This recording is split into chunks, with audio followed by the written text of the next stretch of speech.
ঈদের মাত্র আর কয়েকদিন বাকি। এবারের ঈদে আলোচনার শীর্ষে থাকা চলচ্চিত্র হলো তুফান। শাকিব খান অভিনীত, রায়হান রাফি পরিচালিত মুভি তুফান। এই মুভির হাইপ যেন আকাশ সমান, কিন্তু এরপরও হল পাচ্ছে না তুফান মুভির মেকাররা। ঈদের বাকি মাত্র কয়েকদিন, এখন পর্যন্ত একটাও হল পায়নি তুফান মুভি। কিন্তু কেন?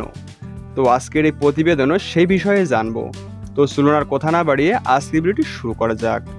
শাকিব খান অভিনীত তুফান মুভি নিয়ে হল মালিকদের আগ্রহ ছিল চরম লেভেলের, কিন্তু তুফান মুভির অতিরিক্ত হাইপ দেখে তুফান মুভির মেকাররা অতিরিক্ত রেন্টাল দাবি করছে হল মালিক ও বুকিং এজেন্টদের ওপর।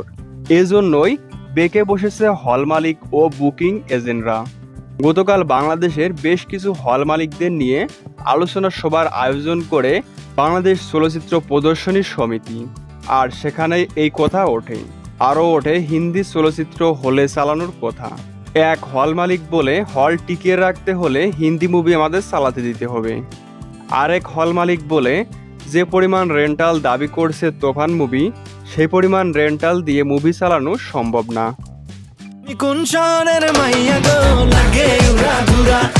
জানা গেছে এখন পর্যন্ত একটা হল নিশ্চিত করতে পারেনি তুফান মুভির মেকাররা।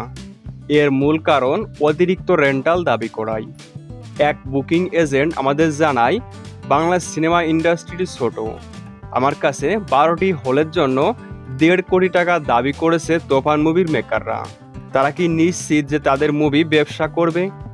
আমরা লস নিয়ে তুফান মুভি চালাবো না। একটা ইন্টারভিউতে তুফান মুভির ম্যানেজার নিশ্চিত করেছে অতিরিক্ত রেন্টাল দাবি করায় তারা হল পাচ্ছে না। তো বন্ধুরা, তুফান মুভির শেষ পরিণতি কি হতে চলেছে আপনাদের মনে হয় অবশ্যই কমেন্ট করে জানাবেন। আর এরকম ভিডিও রোজ পেতে চ্যানেলকে সাবস্ক্রাইব করে আমাদের সাথেই থাকবেন। ধন্যবাদ।